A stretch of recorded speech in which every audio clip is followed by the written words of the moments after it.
தொடர்ந்து 2021ஆம் ஆண்டு மாண்புமிகு தமிழக முதல்வர் தலைமையிலே அமைந்த இந்த அரசு பேரிடர் காலங்களிலும் பருவமழையின் போதும் ஏற்படுகின்ற இயற்கை சீற்றத்தை சமாளிப்பதற்கு முன்கூட்டியே திட்டமிடல் என்ற ஒரு பணியை கடந்த 3 ஆண்டுகளில் தொடர்ந்து எடுத்து வருகின்ற நடவடிக்கையின் காரணமாக ஆண்டாண்டிற்கு தண்ணீர் தேக்கம் என்பது பருவமழை காலங்களில் குறைந்து வருவதை யாரும் மாற்று கருத்து சொல்ல முடியாது.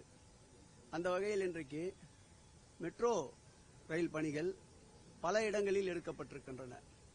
அந்த மெட்ரோ ரயில் பணிகள் எடுக்கப்படுகின்ற இடங்களில் புதிய அந்த ரயில் பாதை அமைக்கின்ற பணி அல்லது ரயில் நிலையம் அமைக்கின்ற பணிகள் எங்கெல்லாம் வருகின்றதோ அங்கெல்லாம் கூடுதல் கவனம் செலுத்தி கால்வாய்கள் அந்த பகுதியில் வருகிறது என்றால் அதற்கு மாற்று ஏற்பாடாக அந்த பணிகளை குறுகிய காலத்திற்குள் முடிக்க வேண்டும் என்று மாண்புமிகு தமிழக முதல்வர் உத்தரவிட்டதன் பேரில் இன்றைக்கு அந்த துறையை நிர்வகிக்கின்ற அன்பிற்கினிய சித்திக் IAS அவர்களும் துறையினுடைய சென்னை பெருநகரத்தினுடைய மேயர் பிரியாராஜன் அவர்களும் மற்றும் மாநகராட்சி மாமன்ற உறுப்பினர்கள் அனைவரும் ஒருங்கிணைந்து நம்முடைய சென்ட்ரல் RDC பிரவீன் அவர்களும் இந்த ஆய்வினை மேற்கொண்டிருக்கின்றார்கள். குறிப்பாக ஓட்டேரி கால்வாய் அமைந்திருக்கின்ற அந்த பகுதிகளில் மெட்ரோ ரயில் பணிகளால் ஒரு குறிப்பிட்ட 250 மீட்டருக்கு பழைய கால்வாயிடத்தில் அந்த பாதை அமைக்க வேண்டிய சூழல் இருப்பதால் அதற்கு மாற்று ஏற்பாடாக 2 மீட்டர் விட்டம் கொண்ட காங்கிரீட்டாலான ஒரு பழுப்பையும் அதை தொடர்ந்து அதை இணைக்கின்ற ஒரு மழைநீர் கால்வாயும் ஏற்படுத்தி கொண்டிருக்கின்றார்கள். அதை பார்வையிட்டோம்.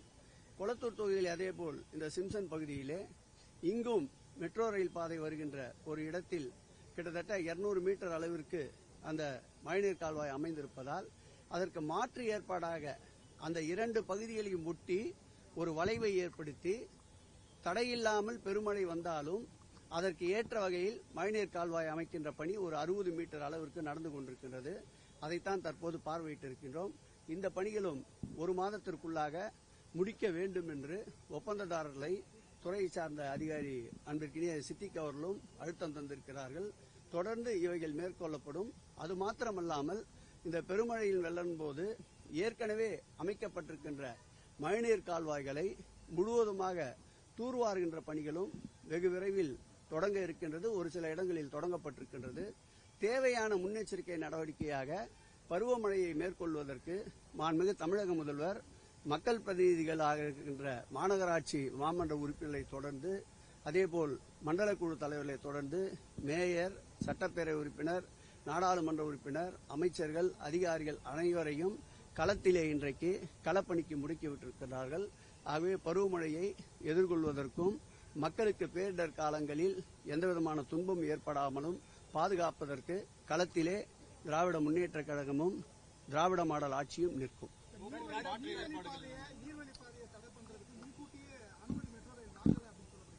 அப்படி எதுவும் இல்லை. நீங்க கண்கூட இங்க பாத்தீங்க.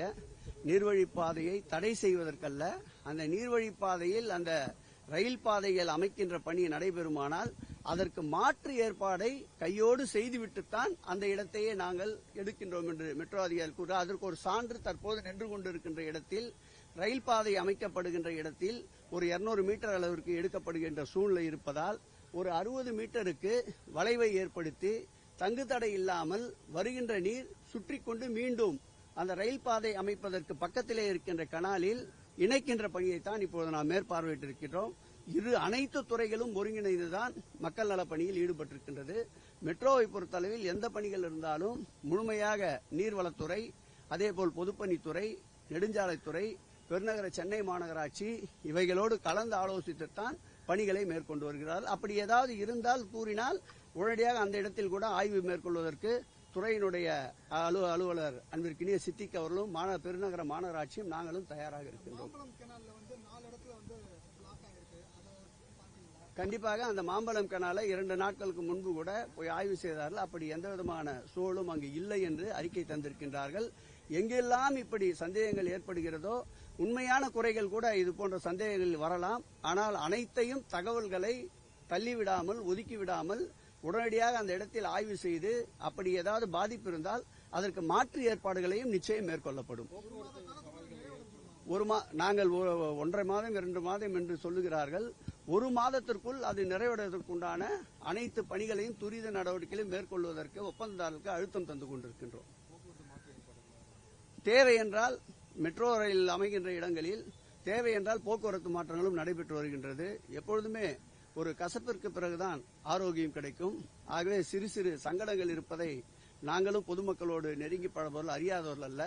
எவ்வளவு விரைவாக அதை தீர்வு காண முடியுமோ அவ்வளவு விரைவாக நிச்சயம் இந்த அரசு தீர்வு காணும். நன்றி. மழை காலத்துல சாலைகள் போறதுக்கு டெண்டர் கோரப்பட்டிருக்கா? வெயில் காலத்துல செஞ்சிருக்கலாம்.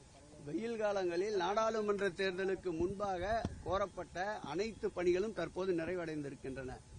சாலைகள் என்பது ஆண்டுதோறும் மாதங்கள் தோறும் செப்பனிடுகின்ற பணி தொடர்ந்து நடைபெற்றுதான் வருகின்றன. தற்போது நாடாளுமன்ற தேர்தல் இருக்கின்ற போது டெண்டர் கோர முடியாது, கோட் ஆஃப் கான்டக்ட் இருப்பதால். ஆகவே அந்த டெண்டர் எல்லாம் இப்பொழுதுதான் இறுதி வடிவம் பெற்றிருக்கின்றது. மழையை பொறுத்து அந்த விடுபட்ட பகுதிகளில் நிச்சயம் சாலைகள் அமைக்கப்படும். பெரும்பாலான சாலைகள் நல்ல நிலையில் தான் இருக்கின்றன. இது போன்ற அத்தியாவசிய பணிகள், மெட்ரோ பணிகள், மற்ற பால பணிகள், இது போன்ற பணிகள் நடைபெறுகின்ற இடங்களில் தான் அப்படி சிறு சிறு குறைகள் இருக்கின்றன. அவையும் தற்காலிகமாக மக்கள் பாதிப்பில்லாமல் உடனடியாக மேடு பள்ளங்கள், குவாரி டெஸ்ட் மற்ற டெப்ரிஸ் கொண்டு நிரப்பப்பட்டு வருகின்றன.